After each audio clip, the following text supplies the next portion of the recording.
क्या आपने कभी ये अनुभव किया है कि आप लंबे समय तक मंत्र जप करते हैं, पूरी श्रद्धा से साधना करते हैं, लेकिन फिर भी आपको कोई खास परिवर्तन महसूस नहीं होता? और अचानक जीवन में एक ऐसा कठिन दौर आता है, एक ऐसा मानसिक या भावनात्मक टूटन का क्षण जब सब कुछ बिखरता हुआ सा लगता है और उसी समय से वही मंत्र जो पहले केवल शब्दों की तरह लगता था, अचानक गहराई से काम करने लगता है। ये सुनने में अजीब लग सकता है, लेकिन सनातन परंपरा और तांत्रिक साधना की कई परंपराओं में इस अनुभव को एक महत्वपूर्ण आध्यात्मिक मोड़ माना गया है।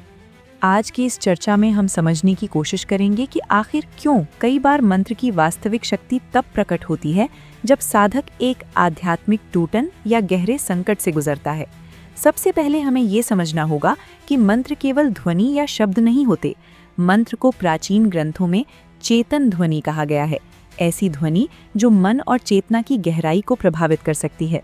लेकिन मंत्र का प्रभाव केवल उच्चारण पर निर्भर नहीं करता, ये उस अवस्था पर भी निर्भर करता है जिसमें साधक का मन होता है।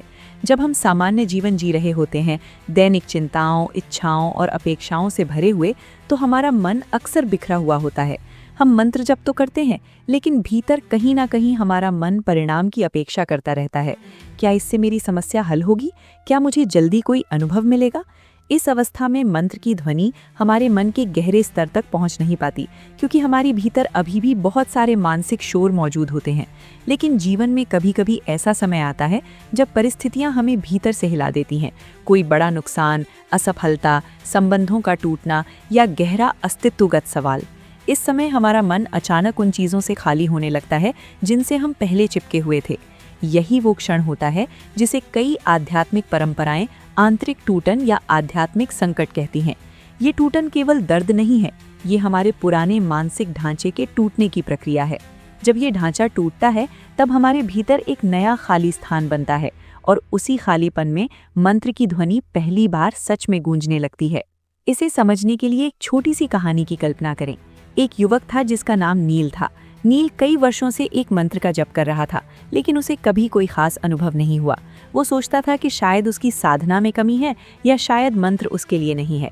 फिर एक समय ऐसा आया जब उसके जीवन में कई कठिनाइयां एक साथ आ गईं। काम में असफलता, परिवार में तनाव और भीतर एक गहरा खालीपन। इस कठिन दौर में भी उसने अपना मंत्र जप बंद नहीं किया, लेकिन इस बार उसका जप पहले जैसा नहीं था। पहले वो जप करते समय उम्मीद करता था कि उसे कोई विशेष अनुभव मिलेगा। अब वो केवल इसलिए जप कर रहा था क्योंकि उसके पास और कोई सहारा नहीं था।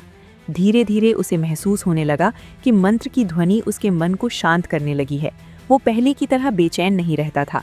एक दिन ध्यान के दौरान उसे अचानक ये एहसास हुआ कि मंत्र केवल उसके होठों से नहीं, बल्कि उसके भीतर की गहराई से उठ रहा है। उस क्षण उसे समझ आया कि शायद मंत्र पहले भी वही था, लेकिन वो खुद उस अवस्था में नहीं था जहां वो उसकी शक्ति को महसूस कर सके। ये कहानी हमें एक महत्वपूर्ण बात सिखाती है। कई बार आध्यात्मिक जागृति का मार्ग सीधा नहीं होता। जीवन के संकट और टूटन हमें कमजोर बनाने के लिए नहीं, बल्कि हमें हमारी गहरी सच्चाई के करीब लाने के लिए आते हैं। जब हमारी पुरानी पहचानें और अपेक्षाएं टूटती हैं, तब हम पहली बार अपने भीतर की वास्तविक शांति और शक्ति को महसूस करने लगते हैं। यही कारण है कि कई संतों और योगियों ने कहा है कि आध्यात्मिक मार्ग पर आने वाली कठिनाइयां वास्तव में बाधाएं नहीं, बल्कि द्वार होती हैं। अब अगर हम इस विषय को थोड़ा और गहराई से देखें, तो पाएंगे कि मंत्र का काम केवल बाहरी परिस्थितियों को बदलना नहीं है। मंत्र का असली उद्देश्य साधक की चेतना को बदलना है। जब हम नियमित जप करते हैं, तो धीरे धीरे वो ध्वनि हमारे मन की गहराई में एक बीज की तरह रोपित हो जाती है। कई बार ये बीज लंबे समय तक दिखाई नहीं देता, लेकिन जब जीवन की परिस्थितियां हमारे भीतर की कठोरता को तोड़ती हैं, तब वही बीज अंकुरित होने लगता है। ये प्रक्रिया धीरे धीरे हमें अधिक जागरूक, अधिक संवेदनशील और अधिक शांत बनाती है। इसलिए अगर किसी साधक को ऐसा लगे कि उसका मंत्र अभी तक काम नहीं कर रहा, तो इसका मतलब ये नहीं कि मंत्र में शक्ति नहीं है। कई बार इसका अर्थ केवल इतना होता है कि प्रक्रिया अभी चल रही है और सही समय आने पर वो शक्ति प्रकट होगी। अब इस चर्चा के अंत में एक गहरी बात समझना जरूरी है।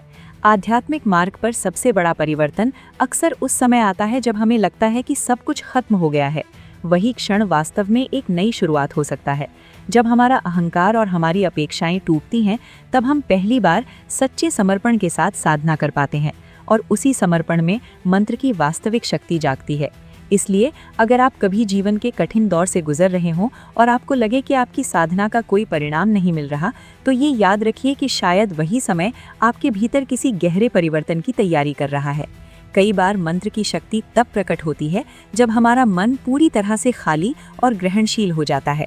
यही वो क्षण होता है जब साधक समझता है कि मंत्र केवल शब्द नहीं, बल्कि एक जीवंत ऊर्जा है जो धीरे धीरे उसकी चेतना को बदल रही है। अब इस पूरी चर्चा का निष्कर्ष समझना बहुत जरूरी है। आध्यात्मिक टूटन वास्तव में असफलता नहीं, बल्कि परिवर्तन का संकेत हो सकती है। ये वो समय है जब जीवन हमें मजबूर करता है कि हम अपनी पुरानी धारणाओं को छोड़ दें और एक नई दृष्टि से खुद को देखें। जब हम इस प्रक्रिया को स्वीकार करते हैं, तब हमें पता चलता है कि हर कठिन अनुभव हमें किसी गहरे सत्य की ओर ले जा रहा है। शायद यही कारण है कि कई आध्यात्मिक गुरुओं ने कहा है कि अंधेरा हमेशा प्रकाश से पहले आता है। जब हम इस अंधेरे से डरने के बजाय उसे समझने की कोशिश करते हैं, तब हम धीरे धीरे उस प्रकाश को देखना शुरू कर देते हैं जो हमेशा से हमारे भीतर मौजूद था। और यही वो क्षण होता है जब साधक समझता है कि मंत्र केवल शब्द नहीं, बल्कि एक जीवंत ऊर्जा है जो धीरे धीरे उसकी चेतना को बदल रही है। अगर ये विचार आपके दिल को छू गया है और आपको लगा कि ये ज्ञान किसी ऐसे व्यक्ति की मदद कर सकता है जो अभी अपने जीवन के कठिन दौर से गुजर रहा है, तो इस वीडियो को लाइक करें, इसे अपने दोस्तों के साथ शेयर करें और चैनल को सब्सक्राइब करना बिल्कुल मत भूलिए, क्योंकि यहाँ हम आध्यात्मिकता, मंत्र और चेतना के उन रहस्यों को समझते हैं जो शायद आपने पहले कभी नहीं सुने होंगे। और हो सकता है अगली वीडियो में हम एक ऐसा रहस्य साझा करें जो आपकी पूरी आध्यात्मिक यात्रा को एक नई दिशा दे दे।